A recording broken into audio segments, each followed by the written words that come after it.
So Diddy's in prison going through it. Supposedly he almost got stabbed up. He had a throat incident. That sounded crazy. He had a knife held up to his throat. God, we're gonna get into it right now.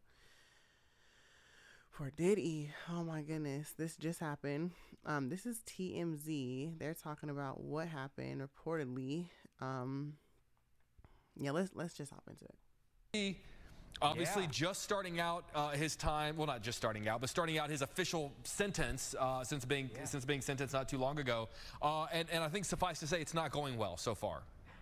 Yeah, no, you're absolutely right. I mean, he's got 4 years and change that he's going to ultimately have to serve, although he has served already a year as he awaited his trial and then went through his trial. So ultimately, probably he was going to serve about 2.5 years or so. But it's still serious time that he's going to have to serve, and he has already, at least if you listen to people close to Diddy, been the victim of violence behind bars. So there was an incident that we first learned about 2 weeks ago during Diddy's sentencing hearing, and he said, I was sleeping in my bed in the prison. It's a federal detention facility in Brooklyn called MDC Brooklyn, and there are federal inmates who are in many cases waiting for their trial as well.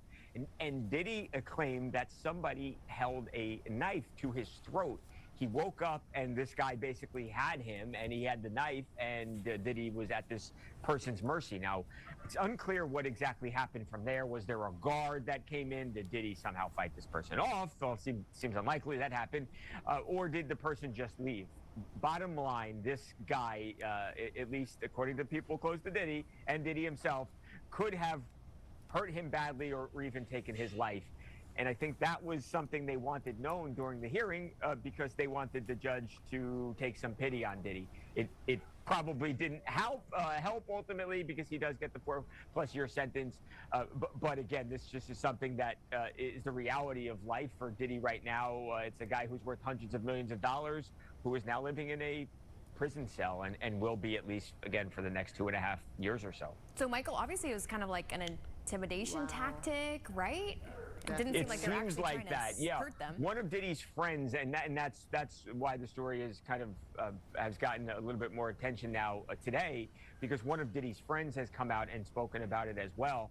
And according to the friend, it sounds like the guy said something to the effect of, "I could hurt you at any time," in a little bit of more threatening language, but said something along, in that vein. And it does seem like it was an intimidation tactic. And it sounds like the guy could have obviously, again, hurt Diddy very badly, but chose not to for whatever reason.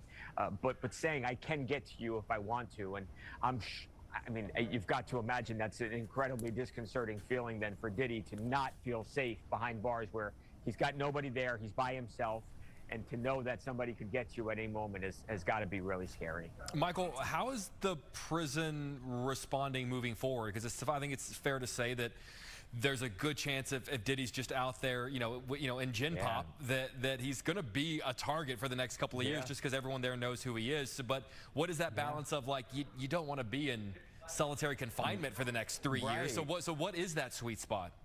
Right. I think that's a great question. And I don't think we have the answer to it yet, because he is going to be transferred from this MDC Brooklyn facility, likely to a federal prison that's more of a long-term facility.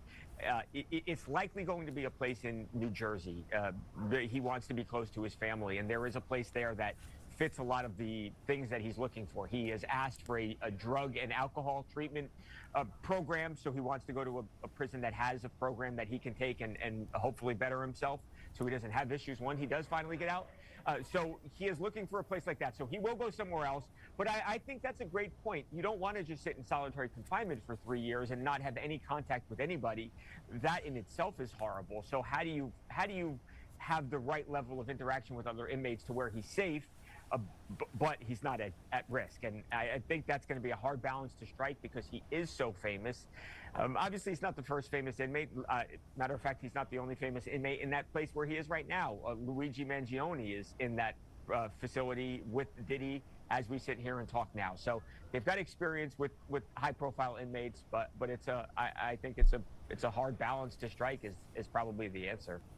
One of the things I wanted to ask before we moved on, it's been a lot of back and forth as to will he, won't he, but any updates on whether or not President Trump is actually going to or not going to pardon him? Yeah, no clue. There are obviously people who are,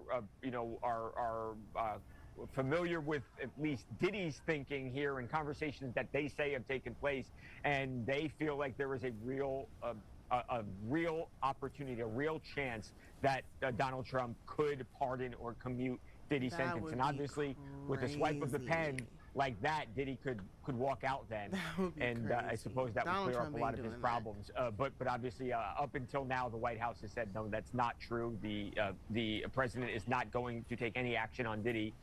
We will see. I think we obviously all know Donald Trump at this point, and I think if he wants to do something, he's going to do it, and if he doesn't, he's not. And I think we just have to wait and see what he ultimately chooses here. Most Christians. I think the only way something like that would possibly happen is if Diddy had like a video or something on Donald Trump, like secretly. And I think at this point, that's obviously not the case, or he would have been out. Donald Trump would have pardoned him a long time ago. Allegedly. I'm just saying, like, I'm thinking that might be one of the reasons why something like that would happen. I'm just saying, possibly, I don't know. But that's crazy that he's in there. I'm one of those people, I actually really do feel bad for Diddy.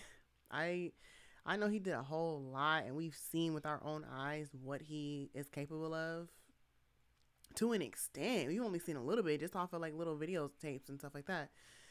But I still don't think anyone deserves to just be sitting up in solitary confinement, getting threatened every single day of their life. Like, I believe in punishment and allowing God's will to be done. But man, my heart do go out for him. So I have a couple scriptures here I just want to talk about real quick.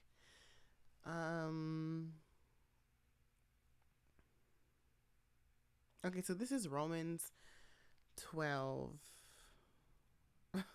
I don't know how to like adjust from that to this, but I promise you these scriptures do go hand in hand. So just follow me. So this is Romans 12 verse 19. It says, "Do not take revenge, my dear friends, but leave room for God's wrath. For it is written, it is mine to avenge. I will repay, says the Lord. On the contrary, if your enemy is hungry, feed him. If he is thirsty, give him something to drink. In doing this, you will heap burning coals on his head. Do not be overcome by evil, but overcome evil with good." Love that. And I think a lot of people who have had to be subjected to Diddy's abuse, I'm sure a few of them are happy to see him in this situation. I'm sure a few of them are probably sad to see him in this situation. I don't know him personally. I don't know that man, but I am actually sad to see him in this situation. I'm sad to see that he went that low to begin with, but I digress. This is Matthew chapter 10, and this is going to be verse 26 through 31. It says, "So do not be afraid of them, for there is nothing concealed that will not be disclosed, or hidden that will not be made known. What I tell you in the dark, speak in the daylight. What is whispered in your ear, proclaim from the roofs. Do not be afraid of those who kill the body, but cannot kill the soul. Rather be afraid of the one who can destroy both soul and body in hell. Are not 2 sparrows sold for a penny? Yet not one of them will fall to the ground outside your Father's care. And even the very hairs of your head are all numbered. So do not be afraid. You are all worth more than many sparrows."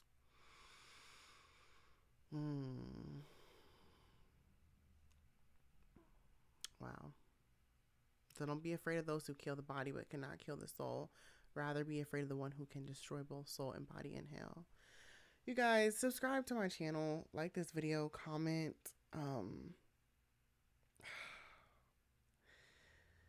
I want to stay up to date on this.